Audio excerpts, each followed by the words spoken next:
রহমতুল্লাহি ওয়া বারাকাতুহু। আলহামদুলিল্লাহ, আপনারা ভালো আছেন সবাই? আলহামদুলিল্লাহ।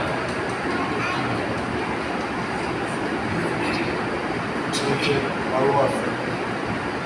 নমস্কার।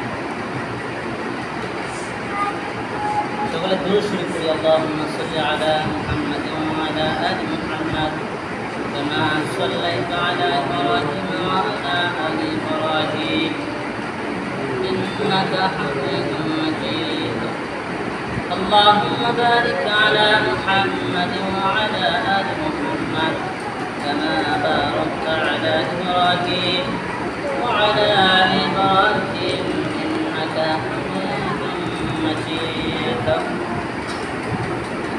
اللهم صل على سيدنا محمد وعلى آل سيدنا محمد بأبد كل داء ودواء وبأبد كل علة وشفاء.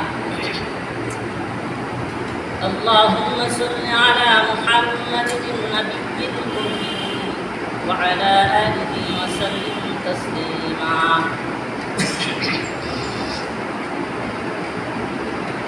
اللهم أنت ربي لا إله إلا أنت خلقتني وأنا عبدك وأنا على عهدك ووعدك ما استطعت وأعوذ بك من شر ما صنعت وأبوء لك بنعمتك علي وأبوء بذنبي فاغفر لي فإنه لا يغفر الذنوب إلا أنت.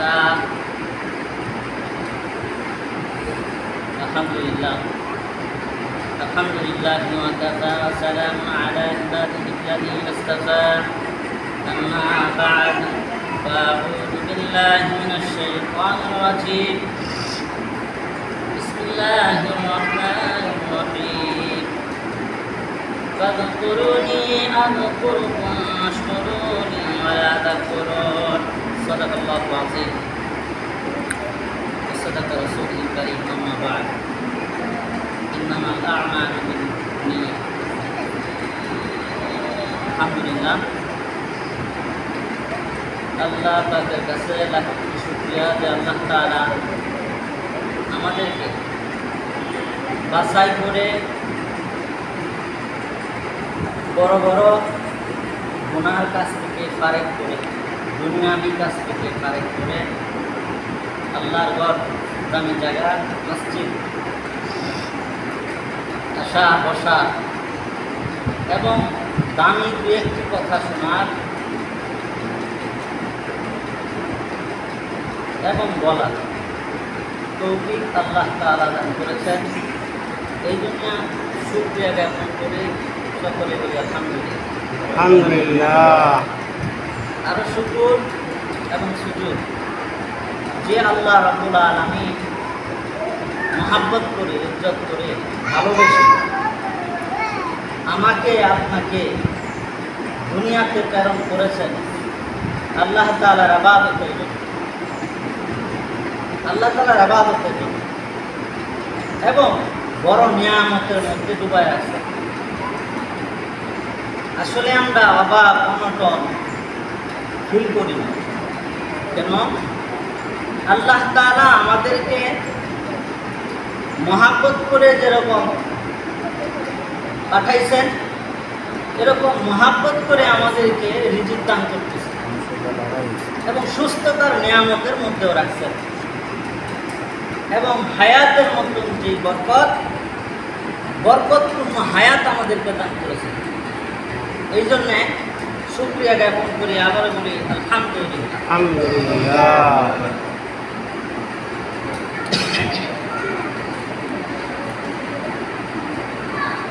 আল্লাহ তাআলা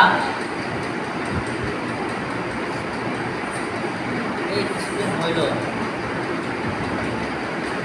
যে আয়াতটা আমি তেলাওয়াত করেছি, ফাযকুরুনি আযকুরকুম ওয়াশকুরুনি ওয়া লা তাকফুরুন। তোমরা আমাকে স্মরণ করো, আমাকে ডাকো, আমি তোমাদের ডাকে সাড়া দেব। সুবহানাল্লাহ।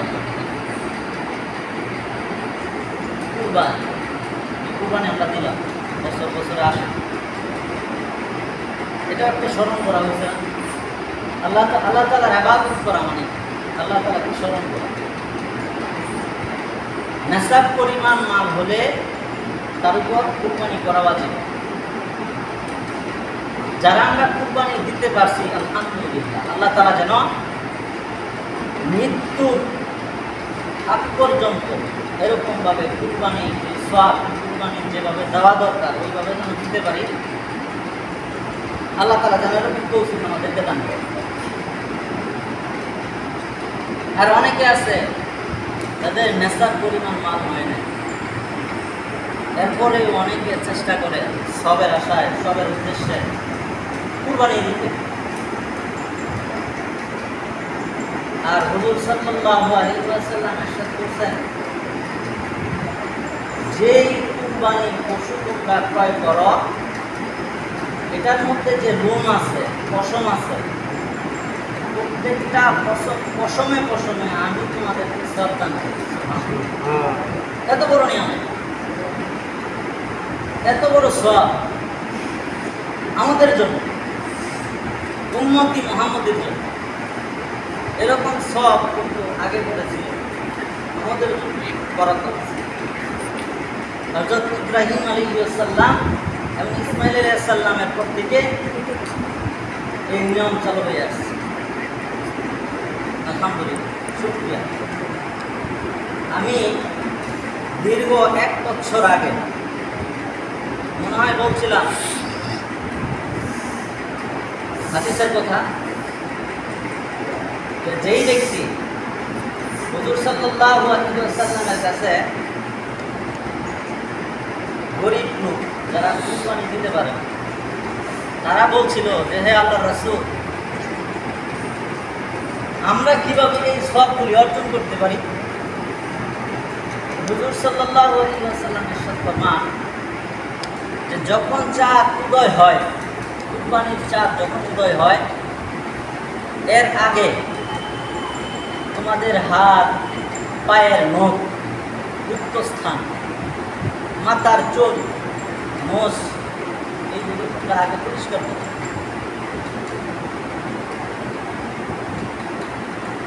চাঁদ ওঠার পরে আর এইগুলো কাটতে পারবে।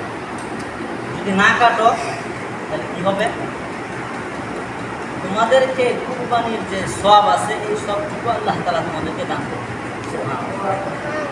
আমরা কিন্তু এগুলো খেয়াল করি না, স্মরণও থাকে না।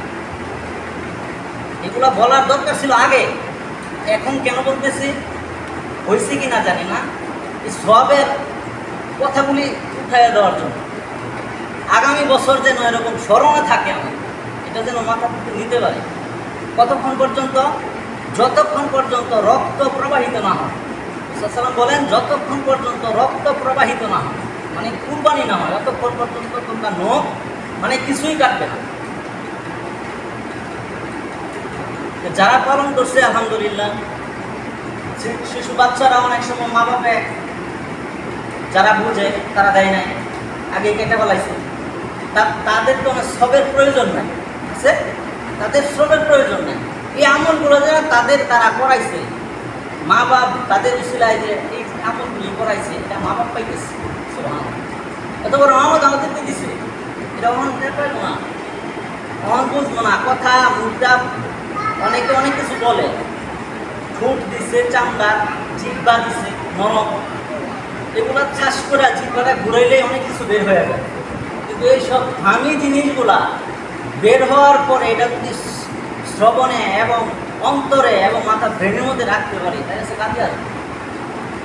এই যে তাদেরকে দিয়ে যে এই সবগুলো অর্জন করে, সবটা তার দাদা দাদি, মা বাপ, আত্মীয় স্বজন তারা পাইতেছে। আমি যদি অন্তকাল করি তা আমিও কবরে দিতে পাইতে থাকি। এত বড় নিয়ম, কিন্তু আমরা কি করি না, শ্রবণে রাখি না, অন্তরের মধ্যে রাখি। এই কাজগুলি কয়জনে করছে? আমি দেখছি ঈদের ময়দানে, ঈদের নামাজের মধ্যে অনেক ভালো লোকে, আলেমরাও দেখছি এরকম হয়, একবারে মানে মুসটুস কাইটা পড়ে গেছে, মুসটুস কাইটা পড়ে গেছে।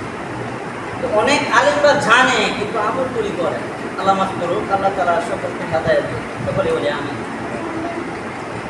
আর এর একটি কথা হচ্ছে, এইগুলো আমরা অন্তরের মধ্যে ধারণ করব, এইগুলো নিয়ে বাঁচার চেষ্টা করব। আর ফিকির করতে থাকবো যেন আল্লাহ তাআলা আমাদেরকে ওই পর্যন্ত হায়াত দেয় এবং পরবর্তীতে যেন আমার দ্বারা আল্লাহ তাআলা কুরবানি কবুল করায় এবং কুরবানি দিতে পারে। আর একটি আমল হচ্ছে হুজুর সাল্লাল্লাহু আলাইহি ওয়াসাল্লামের কাছে 1 বছর আগে গেছে, পরে আবার 1 বছর পরে গেছে একটা আমল নেওয়ার জন্য। হে আল্লাহর রাসূল, আমি তো গরিব, আমার একটা আমল দেওয়া যায় না, আমি মানুষকে দান সদকা করবো, কুরবানি করবো। তখন ওই সাহাবীকে হুজুর সাল্লাল্লাহু আলাইহি ওয়াসাল্লাম বলছে যে একটা আমল আছে, এই দোয়াটা তুমি পড়ো। দোয়াটা কি? আল্লাহুম্মা ইন্নী আউযু বিকা মিনাল হাম্মি ওয়াল হুজনি ওয়া আউযু বিকা মিনাল আজাজি ওয়াল কাসালি ওয়া আউযু বিকা মিনাল জুবনি ওয়াল বুখলি ওয়া আউযু বিকা মিন গালাবাতিদ দাইনি ওয়া কাহরির রিজাল।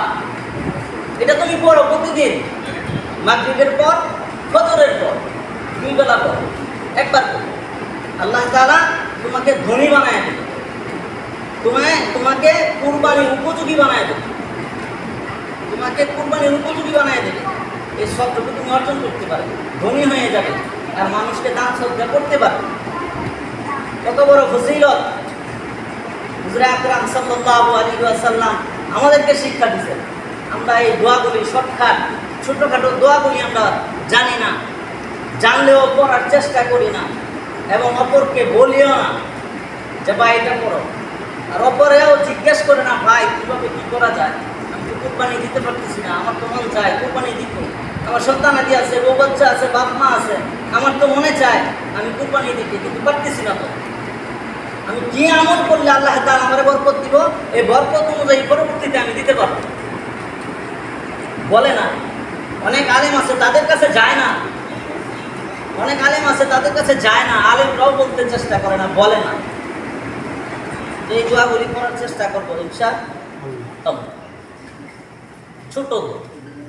তো পরের বছর হুজুর সাল্লাল্লাহু আলাইহি ওয়াসাল্লামের কাছে গেছে, তো পরে বলছে, আল্লাহর রাসূল, আপনি যে দোয়াটা শিক্ষা দিয়েছিলেন, আমরা বলছিলেন এই আমলটা তো আমি করছি, আল্লাহর রাসূল আমার তো এত ধন সম্পদ হয়েছে।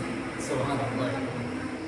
নবী সাল্লাল্লাহু আলাইহি ওয়াসাল্লাম বলছে আর আমরা এইগুলা পালন করি না, আর উনি পালন করে দেখছেন কি অবস্থা হয়েছে।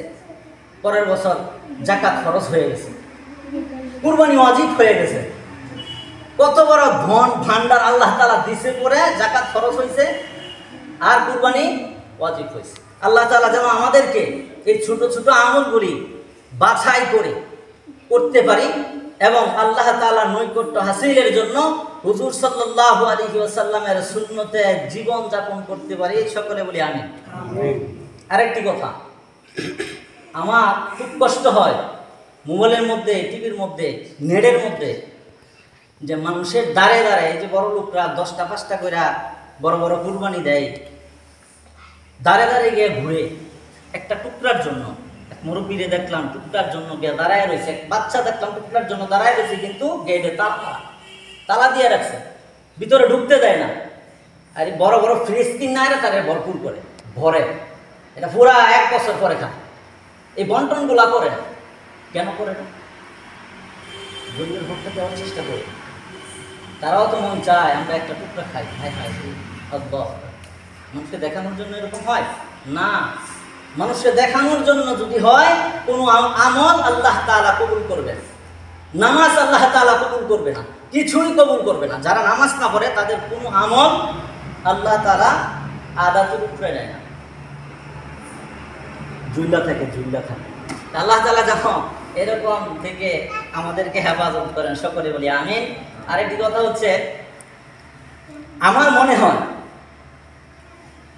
যারা কুরবানি দেয় আল্লাহ তাআলা ওয়াজিব করছে, যদি আল্লাহ তাআলা এটাও হুকুম করে দিত যে তোমরা যে কুরবানি দিবা এই গোশত কিন্তু তোমরা খাইতে পারবে না, গরিব মিসকিনদের দিতে হইব, আমার মনে হয় শতকরা কতজনে যে কুরবানি দিত আল্লাহই ভালো জানে। আল্লাহ তুমি আমার মাফ করে দাও, আমার অন্তর থেকে বলছি কথা, আল্লাহ তুমি আমার মাফ করে দাও। নিজে প্রশ্ন করি, আমারও মাঝে মাঝে প্রশ্ন করি যে হ্যাঁ আসলে তো কথাটা ঠিক। আমি যখন এটা উদ্বোধন করছি নিজে যে হ্যাঁ এরকম যদি হইতো তাইলে আমার দ্বারা অত সম্ভব ছিল না। তা আমাদের ইমানের হালতটা কতটুকু একবার চিন্তা করি। চিন্তা তো আসবে না, এরপরে চিন্তা করতে হবে। আমরা তো অনেক সময় একা একা কুরবানি দেই, কিন্তু আমার দ্বারা তো ওই সময়টা হইতো না, তাহলে কোনো মতন একটা দিয়ে দিই, ঠিক না? এই যে আমরা যে কুরবানি দেই আল্লাহ তাআলাকে রাজি খুশি করার জন্য দিই। আল্লাহ তাআলা যেন সকলের কুরবানি কবুল করে এবং পরবর্তীতে আল্লাহ যেন হায়াত দেয়, আরেকবার যেন আগামী বছর যেন এরকম কুরবানি দেওয়ার তৌফিক আল্লাহ তাআলা আমাদের সকলকে দান করে। সকলে বলি আমিন। আরেকটি মাসলা সম্পর্কে আলোচনা করি, 2 মিনিটে শেষ। 2টা মাসলা। 1 নম্বর মাসলা হচ্ছে, যারা খুতবার সময় কথা বলে, ইশারা ইঙ্গিতে কথা বলে, কিংবা আরেকজনের কানাকানি করে, কিংবা সরাসরি এক জায়গা থেকে আরেক জায়গায় উঠে, আমরা যখন নামাজ পড়ি তখন কি আমরা উঠতে পারি? আল্লাহ তাআলার ইবাদত যখন করা হয়, আল্লাহ তাআলার কুদরতি পায়ে যখন সেজদা দেওয়ার যে প্রসেস আমরা করতে থাকি প্রথম থেকে শেষ পর্যন্ত, ওই সময় কোনো কথা বলা যায়? নামাজের উত্তর দেওয়া যায়, ঠিক ওই সালামের উত্তর দেওয়া যায়, সালামের উত্তর নেওয়া যায়, কিছুই করা যায়। ওই সময় ওয়াজিব হচ্ছে বসে চুপ থেকে শোনা, আর যে খুতবা পড়া হচ্ছে সুন্নত, যে শুনবে তার উপরে ওয়াজিব। বেতেরের নামাজ যেরকম না পড়লে গুনাহ হবে, এটা এরকম গুনাহ হবে। এবং এটার তরিকা হচ্ছে আত্তাহিয়াতু শুরুতে বসে ইমাম কি বলতেছে, আরবিতে যে খুতবাগুলি পড়তেছে না বুঝে অন্তত অনুধাবন অন্তরের চেষ্টা করা, এই এক মাসালা আমরা করবো তো ইনশাআল্লাহ। অনেককে দেখছি এরকম করা হয়, ফুসুর করে। অনেক ছোট বাচ্চারা করুক, ছোট বাচ্চারা ধমক দেওয়া হয়, এই চুপ থাক। হুসাইনের আমলে কি হুসাইনের নাতি কি কান্দে লইছে না? নামাজের সময় কান্দে লইছে না? হইহুল্লা ছিল না? তো ওই সময় তো ওই চুপ এরকম করছি না তো আমরা, করছি না ওই সময়। কিন্তু হুসাইন ওই সময় এখানে হাদিস দ্বারা আমাদেরকে বোঝাই দিত, এরকম তো করে নাই। তা আমরা হুস করবো কেন? করবো না ইনশাআল্লাহ, করবো না ইনশাআল্লাহ। আরেকটা মাসালা হচ্ছে, যখন খুতবা শুরু হয়ে যায়, যখন সে যদি আপনার সুন্নতে মুআক্কাদা যে নামাজগুলি আছে, যদি ওই সময় নামাজ পড়তে থাকে আর খুতবা শুরু হয়ে গেছে, তখন সে ছোট ছোট আয়াত দিয়া নামাজ শেষ করবে। মাত্র 2 রাকাত নামাজ পড়ে, ধরেন 4 রাকাতের নিয়ত করছে, 2 রাকাত করে সালাম ফিরে দেবে ছোট ছোট আয়াত দিয়ে। মাসলাগুলি বোঝা গেছে ইনশাআল্লাহ। অনেকে দেখা যায় খুতবা করতেছে, হ্যাঁ ভাই পিছনে গিয়া নামাজ পড়তেছে, না এই বাড়িতে গিয়া নামাজ পড়তেছে না। খুতবার গুরুত্ব অত্যাধিক। যেমন ওই যে এই যে আমরা ঈদের যে খুতবার কথা বলছে হুজুরে, শোনেন না আপনারা যারা নামাজ পড়ছে, শোনেন নাই? অনেক 50% বেশি লুকায় আছে। আল্লাহ তাআলা ভালো জানে তাদের কুরবানি কতটুকু কবুল করছে, আল্লাহ ভালো জানে। আল্লাহ তাআলা যেন সকলের কুরবানি কবুল করে এবং মাসলা সম্পর্কে ধারণা রাখবেন, এই কথা বলে এবং আমার জন্য দোয়া চাই, আপনাদের জন্য দোয়া করি। আল্লাহ তাআলা যেন এই আমলের উপর আমরা থাকতে পারি এবং যতদিন হায়াত দিব আল্লাহ তাআলা, অতদিন যেন আল্লাহ তাআলা আমাদেরকে নেক হায়াত দান করে এবং আমলের উপর থাকতে পারি। এবং হুজুর সাল্লাল্লাহু আলাইহি ওয়াসাল্লামের যে তরিকা, যে সুন্নত, যে মহাব্বত, যে ভালোবাসা আমাদেরকে শিক্ষা দিয়ে গেছেন, এই অনুযায়ী যেন আমরা জীবনকে পরিচালনা করে আমাদের জীবনকে গঠন প্রণালী করতে পারি, এই তৌফিক যেন আমাদের সকলকে দান করেন। ওয়া আখিরু দাওয়ানা আলহামদুলিল্লাহি রাব্বিল আলামিন। আসসালামু আলাইকুম ওয়া রাহমাতুল্লাহি ওয়া বারাকাতুহু।